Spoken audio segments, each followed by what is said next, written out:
Good morning. I am currently in the Drumheller area of Alberta, and I'm on my way to visit my dad who is in a care home here. Thought I would stop and show you the beauty of the surroundings here.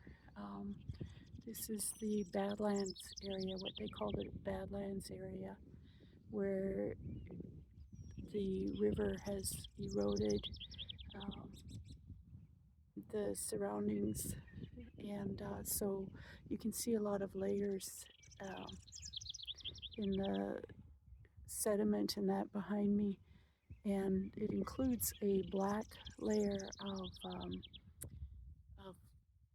black coal, and that was a result of some kind of volcanic or some kind of event. I can't remember, but I just love it out here. And birds, I can hear bird song everywhere. It's really beautiful and fresh, and it feels like home.